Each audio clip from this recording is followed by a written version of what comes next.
Tim, you've named 19 players. You've named Billy in the side. You must be pretty happy with how he got through the session the other day. Yeah, yesterday was really promising. So I'd hope to see after tomorrow's session that he comes through that well and we can make a decision on Saturday morning, game day, as to whether or not he'll play. He's certainly done everything he could to possibly get in the team after being injured against the USA. Certainly has, and credit to the medical staff too. Worked 24/7 on him for the last 2 weeks. That's the advantage of being on tour, I suppose. They treated him night and day. But he's recovered really well and he's very positive mentally, so it just comes down to me making that decision based on the evidence from his training and from the medical staff and Bill and I, our gut feeling, I suppose. But he's one of those guys that he won't play, he won't put his hand up to play if he doesn't think he can get through it. You make a call after the captain's run tomorrow? Yeah, tomorrow will be more so on Saturday morning how he wakes up. It's always about how you wake up from these things.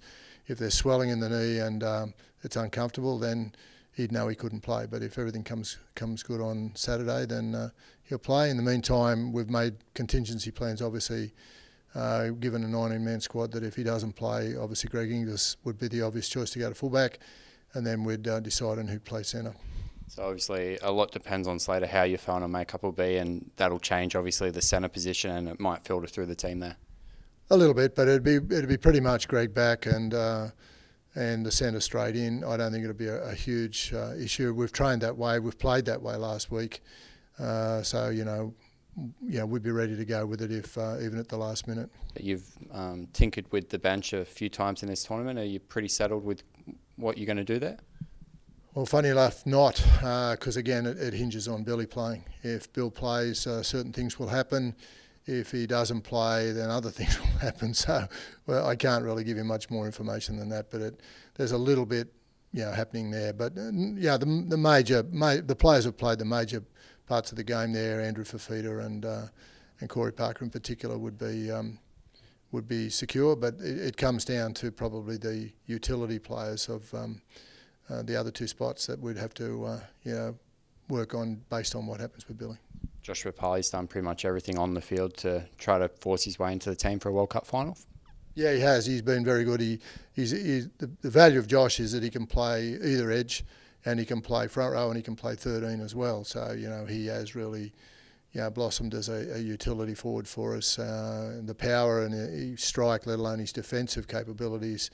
You've been hit when you run into Josh. So he's really been the young bloke that, obviously with Andrew Fafita as well, the rookies that have really pushed through this tournament. How much do you look at what New Zealand might possibly do when naming your side? You obviously know the strengths of the New Zealand side pretty well.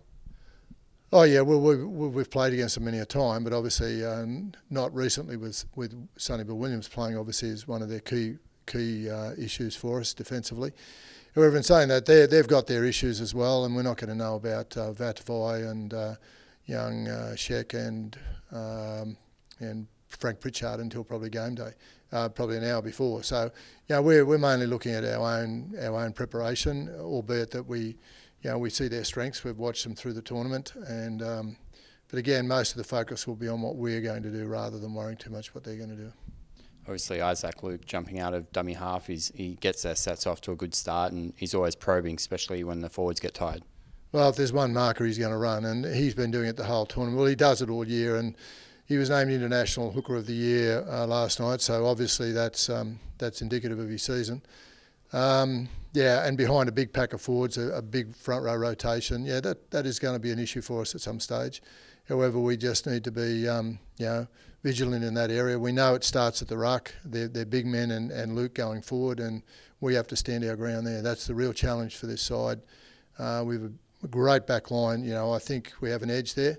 But in saying that, if we don't dominate in the middle of the ruck and stop their go forward, and in fact when we've got the ball go forward ourselves, then that's all neutralised. So we're going to have some tough moments during the game. But I've got all confidence in the world in my forwards. You talk about their big forwards, but it's also their ability to tip the ball on and get that second phase play that makes them dangerous, isn't it? Yeah, but it can be a weakness too. We're aware of a number of their players are compulsive with their offload, so you're obviously aware of that. Williams in particular, until he's on the ground, you stay up in defence. So we'll be working very hard around him to make sure that any offload turns into a losing play rather than a winning play for them. Same with Cassiano, he's got a strong offload around the ruck. So we're going to need to be again waiting till the man's on the ground before we retreat in defence. So we've done some good work on that. It's been a long tournament. Everything's been working towards this moment. Obviously, you had some tough games to get here, but you're here now against New Zealand.